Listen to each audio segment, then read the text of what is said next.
الحمد لله نحمده ونستعينه ونستغفره ونعوذ بالله من شرور أنفسنا ومن سيئات أعمالنا من يهده الله فلا مضل له ومن يضلله فلا هادي له وأشهد أن لا إله إلا الله وحده لا شريك له وأشهد أن محمدا عبده ورسوله أما بعد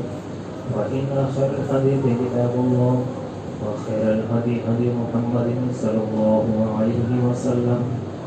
وشر الأمور محدثاتها وكل محدثة بدعة وكل بدعة ضلالة وكل ضلالة في النار. أعوذ بالله السميع العليم من الشيطان الرجيم. بسم الله الرحمن الرحيم. يا أيها الذين آمنوا اتقوا الله حق تقاته ولا تموتن إلا وأنتم مسلمون. يا أيها الناس اتقوا ربكم الذي خلقكم من نفس واحدة وخلق منها زوجها وبث منهما رجالا كثيرا ونساء واتقوا الله الذي تساءلون به والأرحام إن الله كان عليكم رقيبا. يا أيها الذين آمنوا اتقوا الله وقولوا قولا سديدا يصلح لكم أعمالكم ويغفر لكم ذنوبكم ومن يطع الله ورسوله فقد فاز فوزا عظيما. قال الله تعالى في القرآن المجيد في مقام آخر: ألم تر كيف ضرب الله مثلا كلمة طيبة كشجرة طيبة أصلها ثابت وفرعها في السماء ويضرب الله الأمثال للناس لعلهم يتذكرون. تمام طرح کی تعریف و صفات اللہ وحدہ لا شریک کے لیے تمام جلال و عظمت ہے اور بے شمار درود و سلام نازل ہو اللہ کے آخر نبی جناب محمد رسول اللہ صلی اللہ علیہ وسلم پر. حضرات گرامی السلام علیکم ورحمۃ اللہ وبرکاتہ. ابھی میں نے خطبہ معصومہ کے بعد آپ کے سامنے سورہ ابراہیم کی آیت تلاوت کی. اس کے اندر اللہ رب العزت نے فرمایا: الم تر کیف ضرب اللہ مثلا کلمۃ طیبہ. کیا آپ نے نہیں دیکھا کہ اللہ تبارک و تعالیٰ نے کلمہ طیبہ کی پاکیزہ بات کی مثال کیسے بیان کی؟ وشجرۃ طیبہ، ایک پاکیزہ درخت کی مانند، اصلها ثابت وفرعها فی السماء، جس پاکیزہ درخت کی جڑیں زمین کی گہرائی میں پہنچی ہوئی ہو اور جس کی شاخیں آسمان سے باتیں کر رہی ہو. یہ ایسا درخت ہے کہ ہر وقت، ہر موسم، ہر زمانے میں اللہ کے حکم سے اپنے پھل دیتا ہے. وَيَضْرِبُ اللَّهُ الْأَمْثَالَ لِلنَّاسِ لَعَلَّهُمْ يَتَذَكَّرُونَ، اور اللہ لوگوں کے لیے مثالیں بیان کرتا ہے تاکہ لوگ نصیحت حاصل کریں. حضرات گرامی، اللہ تبارک و تعالیٰ نے اس آیت کریمہ کے اندر جو کہ سورہ ابراہیم میں بیان فرمائی، کلمہ طیبہ، پاک کلمے کی مثال بیان کی ہے. ایک موحد، ایک توحید پرست جس کلمے کو اپناتا ہے اس کی مثال بیان کی ہے کہ اس کی مثال اس درخت کی مانند ہے کہ جس کی جڑیں زمین کے اندر مضبوط ہوتی ہے اور جس کی شاخیں آسمان کو چھوتی ہے، اور وہ ایسا مضبوط اور پائیدار درخت ہوتا ہے کہ جس کو طوفان ہلا نہیں سکتا. اور وہ درخت ہر موسم میں، ہر زمانے کے موسم کے اعتبار سے اپنے پھل کو دیتا ہے. اور پھر فرمایا اور اللہ لوگوں کے لیے مثالیں بیان کرتا ہے تاکہ لوگ نصیحت حاصل کریں. اس آیت میں اللہ تعالیٰ نے موحد کی مثال ایسے درخت سے دی ہے کہ جس کی جڑیں زمین میں مضبوط ہوتی ہے، یعنی جو پائیدار ہوتا ہے، مضبوط ہوتا ہے، اور جس کی شاخیں آسمان سے باتیں کرتی ہے. حقیقت میں اس آیت میں توحید کے حوالے سے دو بڑی اور بنیادی باتیں اللہ رب العزت نے بیان کی ہے کہ توحید کو اپنانے کے بعد، توحید پر چلنے کے بعد انسان کے اندر جو پائیدار اور غیر معمولی تبدیلی آتی ہے اس کی مثال دی گئی ہے کہ درخت کی مضبوط بنیاد اس کی آسمان چھوتی شاخوں سے، کہ اس درخت پر اب آندھیاں چلے، اس درخت پر اب طوفان آئے، اس درخت کے سامنے سیلاب آئے، وہ اس درخت کو گرا نہیں سکتے، اس درخت کو ہلا نہیں سکتے۔ مطلب یہ کہ کلمہ طیبہ لا الہ الا اللہ محمد الرسول اللہ کا اقرار کرنے کے بعد ایک بندہ موحد، ایک توحید پرست کے اندر بھی وہ استقامت پیدا ہوتی ہے، وہ ثابت قدمی پیدا ہوتی ہے کہ دنیا کے حالات، زمانے کے حالات، ماحول، دنیا کا جم غفیر، دنیا میں سماج، معاشرہ، پریشانیاں، چیلنجز، ایک بندہ موحد، ایک توحید پرست، ایک بندہ مومن کو کبھی جھکا نہیں سکتے، کبھی ہلا نہیں سکتے، کیونکہ وہ کس کی توحید پر ایمان لے کر آیا ہے؟ وہ اللہ رب العزت کی، اللہ وحدہ لا شریک کی توحید پر ایمان لے کر آیا ہے۔ تو یہ کائنات اس کو ہلا نہیں سکتی، کیونکہ اس کا بھروسہ اس پر ہے کہ جس کے ہاتھ میں اس کائنات کا دار و مدار ہے۔ اور بندہ موحد کبھی زمانے کے حوادث کے آگے اپنے ہتھیار نہیں ڈالتا، اپنے موقف سے نہیں ہٹتا، اپنے ایمان سے نہیں ہٹتا، اپنے عقیدے سے کمپرومائز نہیں کرتا۔ تو یہ تشبیہ ہے کہ جڑیں زمین کی گہرائی تک پہنچ گئی، یہ اللہ رب العزت نے اس کی تشبیہ بیان کی۔ اور اگر توحید لانے کے بعد اگر جڑیں مضبوط نہیں ہیں، اگر ڈر محسوس ہوتا ہے، تو یاد رکھیے کہ اس پیڑ کی مثال پھر ہماری نہیں جو اللہ رب العزت نے دی ہے، کہ توحید آنے کے بعد تو جڑیں مضبوط ہونا چاہیے، دنیا سے ڈرنا نہیں، دبنا نہیں، خرافات میں الجھنا نہیں، دنیا کی طاقتوں کے آگے سر جھکانا نہیں، سر جھکانا تو صرف اس طاقت کے آگے کہ جس طاقت کے آگے تمام طاقتیں بے نیاز، تمام کی تمام طاقتیں محتاج۔ انس رضی اللہ تعالیٰ عنہ دوسری چیز اس آیت میں یہ بیان کی گئی، یہ ایسا درخت ہے یہ جو ہر وقت پھل دیتا ہے، یہ ہر موسم میں پھل دیتا ہے، یہ سال کے 12 مہینے پھل دیتا ہے۔ اس کا مطلب یہ ہے کہ عقیدہ توحید کا اثر مومن کی زندگی میں ہر وقت نظر آتا ہے۔ اللہ رب العزت نے عقیدہ توحید کی مثال ہے، تو ان کی مشابہت کہ عقیدہ توحید اگر ایک انسان کی زندگی میں ہے تو اس کا اثر اس کی زندگی میں نظر آئے گا۔ بات چاہے عبادات کی ہو، بات چاہے معاملات کی ہو، بات چاہے معاشرت کی ہو، بات چاہے اخلاقیات کی ہو، بات چاہے لین دین کی ہو، بات چاہے تعامل کی ہو، ہر شعبے زندگی میں عقیدہ توحید اپنا رنگ دکھاتا ہے۔ ایک توحید پرست کے معاملات دوسروں کے معاملات سے الگ ہوتی ہے، ایک توحید پرست کے اخلاق دوسروں سے الگ ہوتی ہے، ایک توحید پرست کی معاشرت دوسروں سے الگ ہوتی ہے، ایک توحید پرست کا تعامل دوسروں سے الگ ہوتا ہے۔ ایک موحد کے شب و روز، لیل و نہار نوجوان کیا بوڑھے سب دوسروں سے الگ ہوتے ہیں، اور ایک موحد کے جینے کا انداز دنیا کے لوگوں سے مختلف ہوتا ہے۔ کہ دنیا کے لوگ اس دنیا کو بڑا مان کر جیتے ہیں، دنیا کے لوگ اس دنیا ہی کے اندر ایک دوسرے کو معبود بنا کر جیتے ہیں، تو دنیا کے لوگ اس دنیا میں دوسروں کی غلامی کر کے جیتے ہیں، لیکن ایک موحد ایک توحید پرست صرف اللہ رب العزت کا محتاج ہوتا ہے، تو اسی کی غلامی اس کی کر کے زندگی میں جیتا ہے، تو اس کے اندر کے تمام معاملات ذہنی طور پر مسلمان آج جیسے ایک درخت 12 مہینے پھل دیتا ہے، مشابہت اس کے بندے مومن کی یا زندگی توحید کے اثر کی وجہ سے گزرا ہوتا ہے کہ ان کی آخرت کے لیے ہمیشہ فائدہ مند فرمایا۔ اور اللہ کے رسول صحابہ کو یہ چیز جب ہم یہ ایمان لاتے ہیں کہ اللہ ہی ہمارا خالق ہے، جب ہم یہ ایمان لاتے ہیں کہ اللہ ہی ہمارا رازق ہے، وہی مشکل کشا ہے، وہی حاجت روا ہے، جب یہ عقیدہ ہمارے دلوں میں پیوست ہو جاتا ہے تو اس توحید الہی کا اثر اس بندے کی مومن کی زندگی میں نظر آتا ہے۔ اور آج وہی جب دیکھتے ہیں کچھ نوجوان اسلام میں تو ہے کہ کس طریقے سے وہ اللہ نظر آتا ہے۔ کی حدیث موجود ہے، سب سے پہلی چیز ہے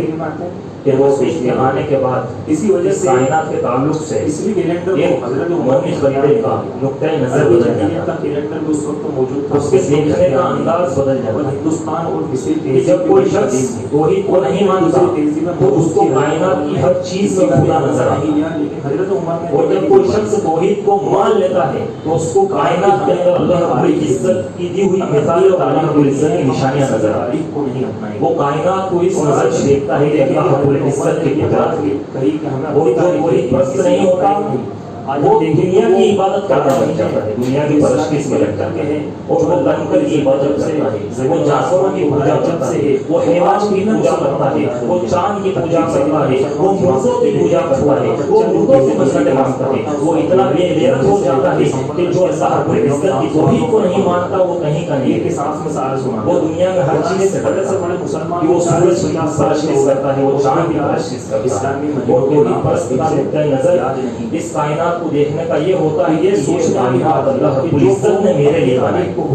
یہ کائنات اللہ رب العزت نے میرے لیے بنائی ہے، یہ زمین، یہ آسمان میرے لیے بنائی، یہ سورج، یہ چاند، یہ ستارے، یہ سیارے، یہ شجر، یہ حجر، یہ خشکی، یہ بحر، یہ سمندر، اللہ کائنات میں جو بھی صلاحیتیں موجود ہے، کائنات کے اندر جتنی بھی مخلوقیں موجود ہیں، یہ سب چیزیں اللہ رب العزت نے اس بندے مومن کا تصور کیا ہوتا ہے، ساری چیزیں اللہ کا میرے لیے بنائی شروع کیا تو 2022 کائنات مجھ سے حضرت عیسیٰ بڑی نہیں ہے، بلکہ کائنات مجھ سے چھوٹی ہے، ابتدا کو ہو گئے ان کے جو کہ کائنات کو میرے لیے بنایا گیا اور مجھے بنایا گیا اللہ رب عیسیٰ سے العزت۔ عیسائیوں نے تاریخ کو لکھا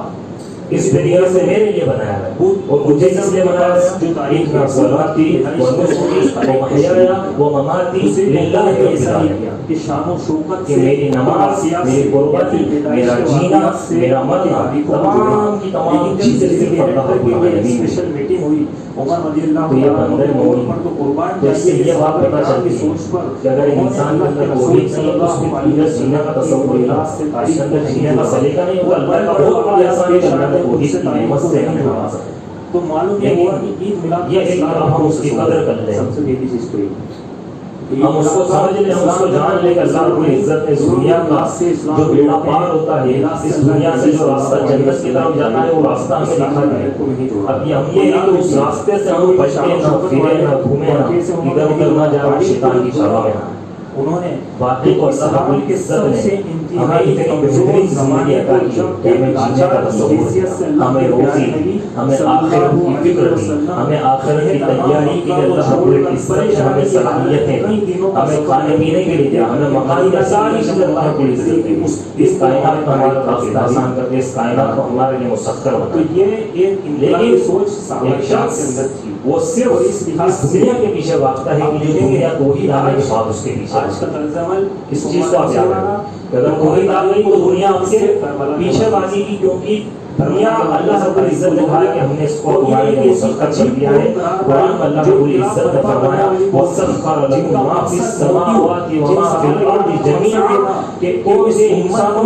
یہ زمین تمہیں آسمانوں کے درمیان جو کچھ بھی ہے ہم نے تمہارے لیے مسخر کر دیا ہے، تمہارے لیے ان کو کام میں لگانا ہے۔ تمہیں اللہ کے دین کے لیے ہجرت تو کرنا ہے، اللہ کے دین کی اس دعوت نظر سے کائنات کو دیکھتا ہے کہ یہ کائنات میرے آگے چھوٹی ہے، یہ اور اس سے بڑا سے میرے سے بڑا رب اس نے اپنے مجھے سارے رب کے لیے بنایا دس ہے۔ دنوں کو غم کا اسی لیے اللہ کے نبی صلی اللہ علیہ وسلم نے فرمایا کہ جب تک اس روئے زمین پر اللہ کی بندگی کرنے والا ایک واحد ایک توحید پرست بھی موجود رہے گا، کائنات فنا ہونے والی نہیں، کائنات ختم ہونے والی نہیں ہے۔ ایک توحید پرست بھی جو یہ کہتا ہے زبان سے کہ لا الہ الا اللہ، جو اللہ کا نام اپنی زبان سے لیتا ہے، اگر وہ اس زمین پر رہے گا کائنات میں بلکہ فنا ہونے والی نہیں۔ فضائل بہت ہے، خالی اگر اس مطلب سب سے بھاری چیز اس زمین پر کیا ہے؟ اللہ کا ذکر، اللہ کا نام، کتنے عظیم عظیم اللہ کا نام لینے والا دھرتی پر اس زمین پر آخری انسان بھی ہوگا جب تک وہ اس دنیا سے نہیں جائے گا، دنیا فنا نہیں ہونے والی۔ اسی لیے اللہ رب العزت نے زمین اور آسمان کو بنایا چھوٹی، اسی لیے حضرت موسیٰ علیہ السلام کو فرعون سے نجات دی۔ آج قرون کی جتنی ترقی آپ دیکھ رہے ہیں یہ اسی عقیدت کے وحید کے لیے ہے۔ شرک پر رہتے ہوئے انسان ایک تاریخ ہونے کی ترقی نہیں کر سکتا۔ آج انسان جو بھی ترقی کر رہا ہے اگر اس کا تاریخی تجزیہ کیا جائے، وہ جائزہ کیا جائے تو آپ کو پتہ چلے گا کہ یہ ساری ترقی محمد رسول اللہ صلی اللہ علیہ وسلم کے عقیدت توحید لانے کے بعد ہی انسان کو میسر ہوئی ہے، نصیب کہ جس کو کسی سے کوئی لینا دینا نہیں۔ جب پیارے نبی صلی اللہ علیہ وسلم نے قرآن سے سمجھایا کہ کائنات تیرے لیے بنائی، 40 سال تک یہ تجھ سے بڑی نہیں، یہ تجھ سے چھوٹی ہے، بشرط یہ کہ وہ اللہ کا بن کر دنیا کے جھمیلوں وہ سے اللہ کا بندہ بن کر، جس کے جاتا اندر جو اللہ کی عزت کو نہیں جانتا، جس کے اندر توحید کا تصور نہیں ہوتا،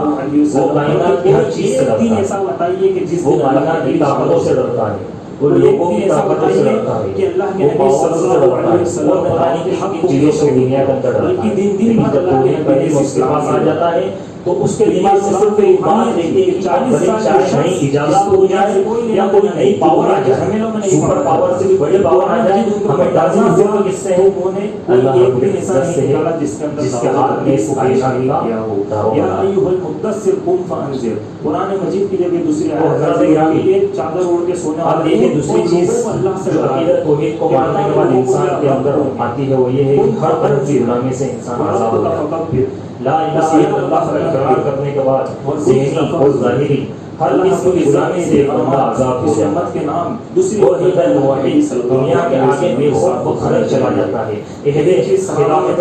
راشدہ کی بات ہے کہ ایرانی سپہ سالار رستم تھی کہ ہمارے اس کا نام صحابہ کا ایک وقت اس سے ملنے کے لیے جا رہا پہنچ جایا کرتا تھا، اور جب صحابہ کرام اس سے ملنے کے لیے جا رہے تھے وہاں پر خاموش نہیں تو بیٹھتا رستم نے وہاں پر سوچا کہ یار مسلمان آ رہے ہیں، صحابہ آ رہے ہیں، تو اس نے کہا کہ رستم نے اپنے دربار کو بڑی شان و شوکت سے سجانے کا اللہ کے نبی صلی اللہ علیہ اس کو سجانا سجایا ہے، فرماتے ہیں اس کے دربار کو بڑی شان و شوکت سے سجایا گیا، اس کے اندر مہندی قالین بچھائے، دروازوں کو بلایا گیا، اس کی رستم کی شان و شوکت پر کھڑا کیا گیا، اور بڑے خوب دبدبے کا ماحول بنایا گیا، اس لیے کہ رستم کو معلوم ہے کہ عرب کے یہ ہوتا ہے کہ باہر سے جو عرب کے بدل آتی ہے تو آج میرے پاس کیا ہے اس کے انہوں نے دربار کی ایسی شان و شوکت دیکھی، وغیرہ میں نہیں لگی ہوئی ہو، انہوں نے کبھی ایسی شان و شوکت نہیں دیکھی، ان کو آنے ہوئی تو شان و شوکت بتا ہے۔ اس نے سوچا کہ میں بات کرنے سے پہلے دربار کے منظر سے انہیں مرغوب کروں، انہیں مرغوب کروں گا، انہیں خوف زدہ کروں، اللہ کے نبی تاکہ ان کے دل میں میرا خوف بیٹھے گا کہ میری مطلب کتنی شان و شوکت ہے، میرا کیا و جلال ہے۔ ہماری زندگی وہ میرے دربار میں آئیں گے تو حیران اور شزدہ رہ جائیں گے۔ ہماری یہ روح اس نے ساری چیزیں اگر ہم اللہ کا سوچی اور اس شکر نے نہیں پورا سیٹ اپ اور ہم کرا، نماز ادا نہیں لیکن کرتے، تاریخ میں یاد بہت سارے رکھا کام ہم نہیں کرتے، کہ صحابی رسول ربیع بن عامر رضی اللہ تعالیٰ عنہ چاہے رستم کے دربار میں داخل ہوئے اللہ کے نبی صلی اللہ علیہ وسلم تو اس شان سے وہ داخل ہوئے کہ ایک لمحے کے لیے بھی رستم کی شان و شوکت کی خاطر انہوں نے نہیں کی۔ پاک اور صاف اور تاریخ کہتی ہے کہ حضرت ربیع بن عامر رضی اللہ تعالیٰ عنہ کے ہاتھ میں تیز نیزہ تھا، دربار میں داخل ہوئے تو جو قالین بچھی ہوئی تھی درباری کھڑے ہوئے تھے، رستم تخت پر وراجمان تھا، جو ہے موٹیو بنائے۔ حضرت ربیع بن عامر رضی اللہ تعالیٰ عنہ اپنے تیز تلوار نیزے کے ذریعے سے اس کے دربار کی قالین کو چیرتے ہوئے اس کے پاس چلے، کی نبوت کی ابتدا اس کے دربار کی قالین کو چیرتے ہوئے اس کے پاس چلے گئے اور سیدھے اس کے سامنے جا کر کھڑے ہوئے اور آنکھوں میں آنکھیں ڈال کر کہا لوگوں کے اندر کہ جئنا لنخرج العباد من عبادة العباد إلى عبادة الله وحده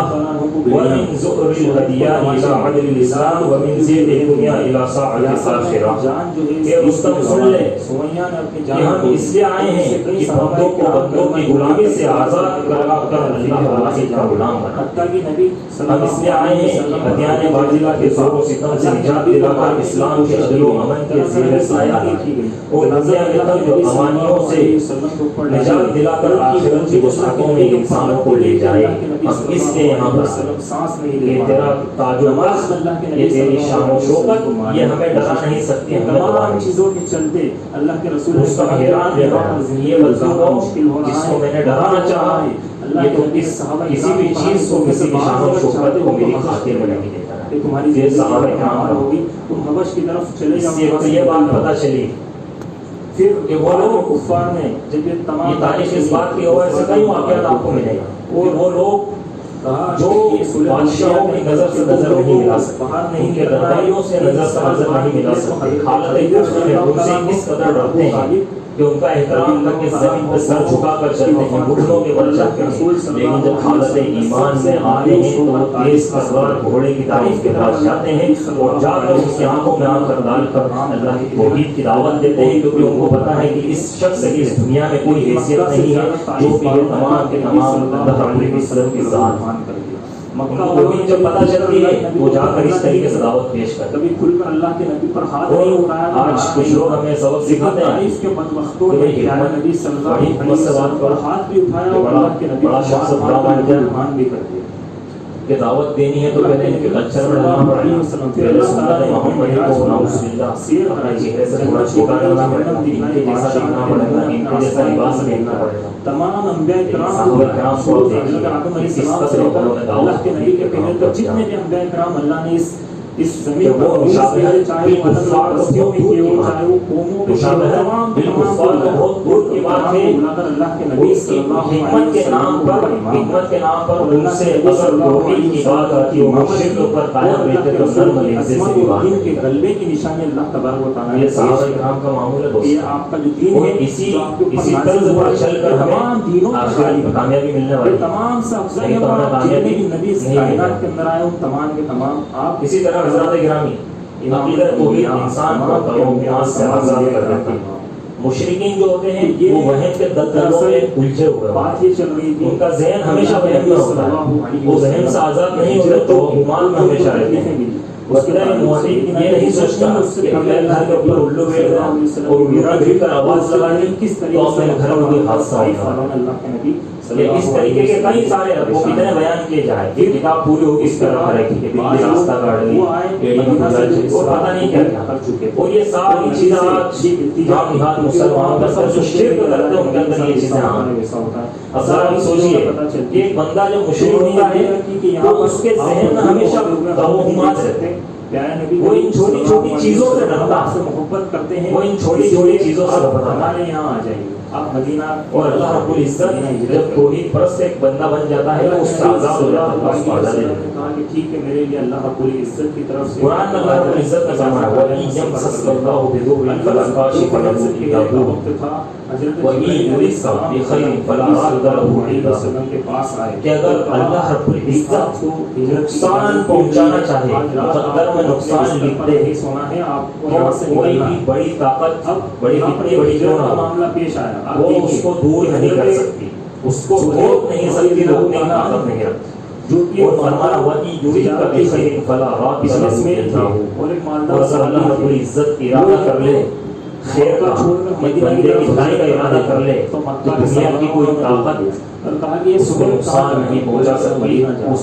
اس کو جو ہے اس بھلائی سے ہٹانے تم غریب تھے, تنہا تھے. ہم ہر نماز کے بعد پڑھتے ہیں اللہم اطعمانی عالمی عطیت و نعمت علیہ منعت و رائن فوجن جلدی یہاں سے کمائی اور اب ہم کہتے ہیں کہ اللہ جو چیز کو دینا چاہیے کائنات کی کوئی طاقت اس کو روک, اگر تو نے دینے کا ارادہ کر لیا کائنات کی کوئی طاقت روک نہیں سکتی. اور جو تو نہ دینا چاہے تو نہ دے تو کائنات کی کوئی طاقت اس کو دے نہیں سکتی. یہ ہم ہر نماز کے بعد پڑھتے ہیں. یہ ہمارا عقیدہ ہے جو ہمیں ہر طرح کی توہمات اور خرافات سے بچا کر رکھتا ہے. اللہ رب العزت نے مقرر رکھ دیا اب الوؤں کا سارا جھنڈ بھی آ کے دن بھر بیٹھ کے بولے ہیں تو بھی نقصان ہونے والا نہیں. اور اگر اس کے ذہن کے اندر وہم ہے تو اللہ کی توحید سے دور ہے تو ایک الو اس کی زندگی خراب کر سکتا ہے. ظالموں نے کھینچ لیا ایک الو اس کی زندگی کو خراب کر سکتا ہے. تو ذرا دیکھیے کہ کتنا کمزور ہوتا ہے مشرکین کا عقیدہ, کتنا کمزور ہوتے ہیں. اللہ رب العزت جتنے بڑا شرک سے اللہ رب العزت کو اس کو ہدایت دے. نبی صلی اللہ علیہ وسلم کا یہ کہنا مطلب یہ ہے کہ اگر پوری زندگی کی گاڑی کمائی انسان کی زندگی عارضی جہنم بن جائے, انسان ایمان پر اس وقت تو وہ اس کے لیے سب سے بڑا پانی آیا کرتا تھا تو وہاں کے لوگوں کا عقیدہ تھا دنیا کی ساری دولت کے پاس آ گئی تو ایک بہت ہی اس کا عقیدہ یہ تھا کہ دریائے نیل میں اس وقت ہی پانی آیا تھا جب تک اس کے اوپر ایک خوبصورت نوجوان لڑکی کو جو ہے لڑکی کو اس کے اوپر چڑھا نہ دیا جائے, اس کو قتل کر کے اس کے اندر ڈال نہ دیا جائے جب تک اس کے اندر پانی نہیں آتا. حضرت عمر کے دور میں یہ واقعہ پیش آیا کہ وہاں پر پانی جو ہے دریائے نیل کے اندر نہیں آیا. اس وقت جو وہاں کے گورنر جو تھے مصر کے, انہوں نے اس وقت ان کو یہ خط لکھا کہ یہاں پہ کچھ لوگ ہیں جو ہم سے آ کر بول رہے ہیں کہ اس کے اندر تب تک پانی نہیں آئے گا جب تک اس کے اندر کسی خوبصورت نوجوان لڑکی کو مار کر نہیں ڈالا جائے. انہوں نے وہاں پر پلاننگ بنائی حضرت عمر رضی اللہ تعالیٰ عنہ کو جب یہ بات پتہ چلی تو انہوں نے اللہ تبارک و تعالیٰ کی طرف اور کہا کہ اس حق کو اس دریا کے اندر ڈال. اس وقت حضرت عمر نے دیکھا کہ اے دریائے نیل اگر تو اللہ کے حکم سے بہ رہا ہے، اگر تو اللہ کے حکم سے بہ رہا ہے تو تیرے پانی کی ہمیں ضرورت ہے، اللہ کے حکم سے تو بہتا ہے، ورنہ تیرے پانی کی ہمیں ضرورت ہے. یہ لکھ کر حضرت عمر رضی اللہ تعالیٰ عنہ اس دریا کے اندر ڈالا. اس کے بعد مورخ لکھتا ہے، تاریخ لکھتا ہے کہ اس پیغام میں ڈالنے کے بعد دریائے نیل خوب بہا جیسا پہلے بہا کرتا تھا. اس کے بعد گھر پر پہنچے تو اللہ ابوبکر صدیق سے کہا کہ ایک بہت ہی اہم بڑی چیز ہوتی ہے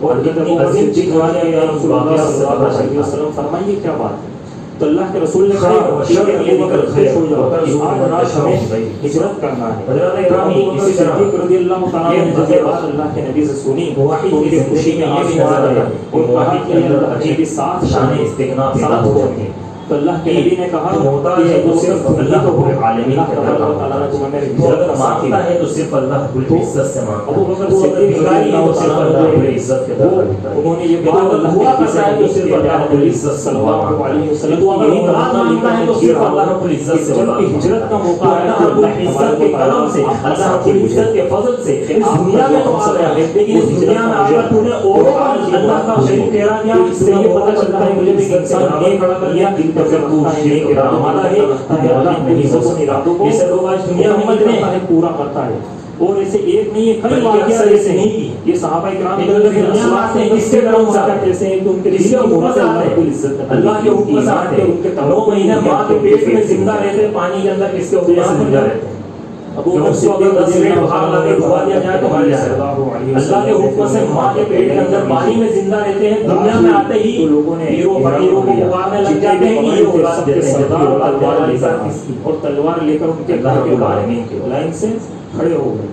اور تو یہ اس لیے کھڑے ہو گئے تاکہ ان کا کہنا یہ تھا کہ تمام کی تمام تلوار لے کر کھڑے ہوں گے تو کسی سے یہ قصہ ہوگا الزام نہیں ہے صرف اور صرف. لیکن اللہ تبارک و تعالی چونکہ یہ پلاننگ کرتے ہیں ہوگا کہ جو شخص پلاننگ کرتا ہے جتنا بڑا بنے گا دنیا اللہ اس کے سے اسی قدر ہو گئی. اللہ رب العزت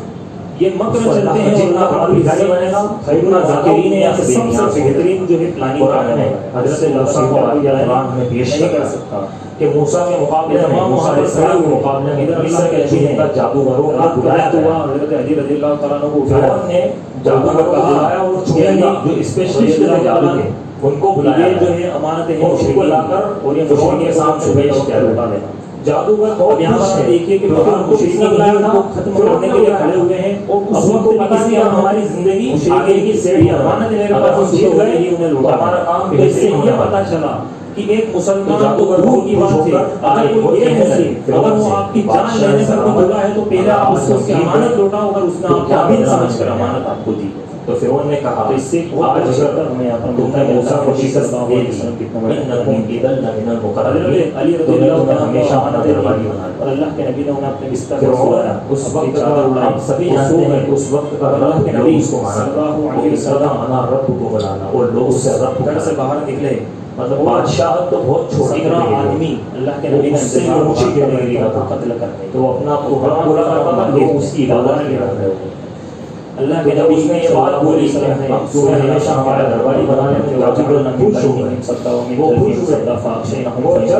گئے. یہ والی آیت جب جو ہے اللہ کے نبی جب موسیٰ علیہ السلام سامنے آئے کی بڑی اور یہ جادوگر بھی سامنے آئے تو انہوں نے چاہتا ہے کہ ان کے سر پر ڈنڈوں کو ڈالا اپنی رسیوں کو ڈالا. تو انہوں نے پتا کیا پڑھ کے ڈالا انہوں نے کہا کہ یہ فرعون اللہ نے ان کے سامنے دیواریں کھڑی کر دی. عزت فرعون نہیں سمجھ ہم ہی کے درمیان سے پیارے نبی صلی اللہ علیہ وسلم کے بعد انہوں نے چلے گئے اور حضرت ابوبکر صدیق کو خوش کرنے کے لیے بات کہی کہ فرعون کی عزت کی قسم آج ہم ہی غالب آنے والے ابوبکر صدیق تیار تھے اور اللہ کے ہی جادوگر جو حال مدینہ کی طرف ان کو جانا تھا دنیا پرستی کے لیکن انہیں پتا تھا کہ یہ ظالم یہاں سے جائیں گے تو اپنے لاٹھیاں بھی ڈال کر الٹی طرف سے چلیں گے. فرعون کی طرف سے وہ ادھر سے جاتے وہ 480 کلومیٹر عزت فرعون مدینہ لیکن وہ ادھر سے گئے. اب ذرا مشرک تھے ان کے جائیں گے مشرک تھے تو اس قدر تھے کہ ان کو دنیا پرستی کی اتنی حوث تھی کہ صدیق رضی اللہ تعالیٰ نے یہ پوچھا کہ محمد کیا کیا دینے والے فرعون نے کہا مجھے درباری بنانے والے. چلتے گئے جیسے پتہ چلتا ہے کہ جو مشرک ہوتا ہے اس کی سوچ کتنی عجیب ہوتی ہے، بندوں کی کیسی غلامی اس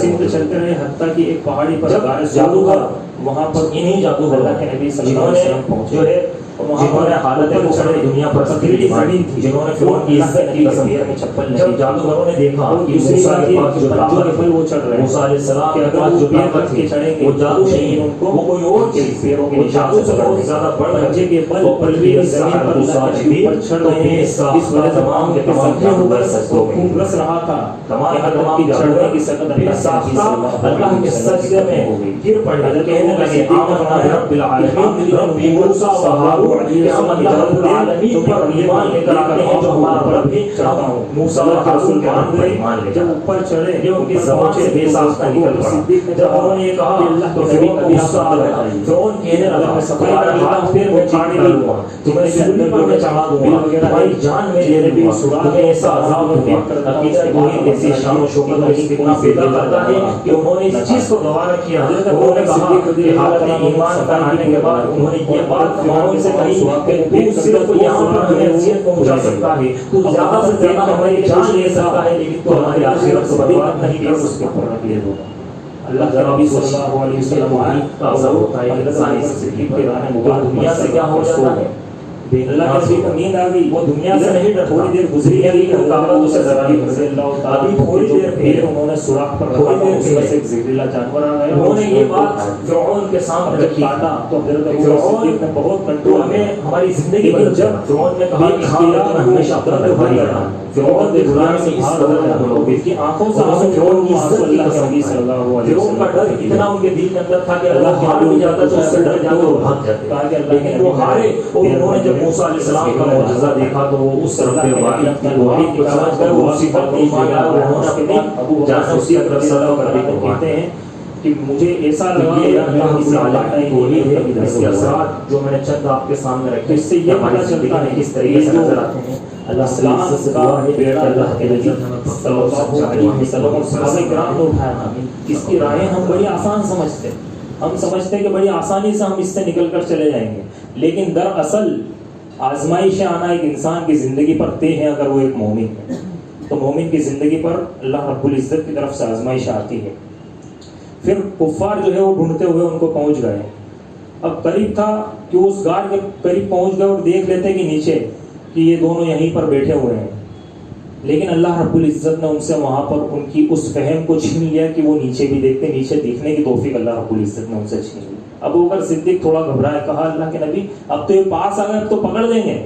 اللہ کے نبی صلی اللہ علیہ وسلم نے کہا کہ ابو بکر ان دو کے بارے میں تمہارا کیا خیال ہے کہ جن کا تیسرا اللہ ہو، اور کہا لا تحزن ان اللہ معنا، کہ تو غم مت کر، تو غمگین مت ہو کہ اللہ ہمارے ساتھ ہے، ہمارا تیسرا اللہ ہے۔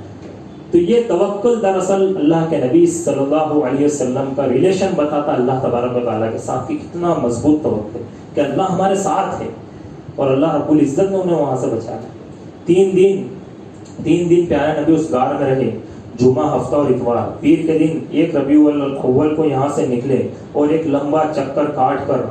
ہفتہ یعنی پیر تک مسلسل چلتے رہے، اور پیر کے دن کوبا پہنچے۔ کوبا کے اندر غالباً اللہ کے نبی صلی اللہ علیہ وسلم نے ایک روایت میں آتا ہے 14 دن اور ایک روایت میں آتا ہے 26 دن وہاں پر قیام کیا، اور پھر وہاں سے قیام کر کے اللہ کے نبی صلی اللہ علیہ وسلم نکلے۔ بنو سالم میں اللہ کے نبی نے جمعہ ادا کیا، پھر مدینہ کی طرف روانہ ہوئے، اور جس دن پہلا قدم مسجد نبوی میں اللہ کے نبی صلی اللہ علیہ وسلم نے رکھا، وہ سلطنت اسلامیہ کا وہاں پر قانون نافذ ہو گیا، اور یہی اسٹیبلشڈ جب اسلام وہاں پر ہو گیا تو حضرت ابو عمر رضی اللہ تعالیٰ عنہ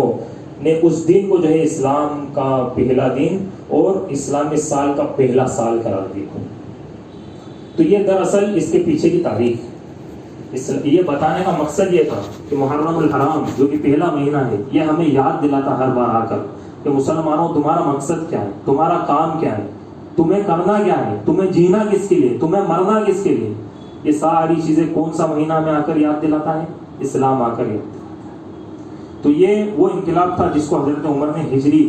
کے لیے منتخب کیا، اور جس مہینے کو جس میں یہ طے کیا گیا کہ نکلنا ہے ہجرت کے لیے، یہ مہینہ قرار پایا، اور اس سال کو جس میں مدینہ میں انٹر ہوئے وہ پہلا سال قرار پایا۔ آخر میں اللہ رب العزت سے دعا ہے کہ اللہ میں کہنے اور سننے سے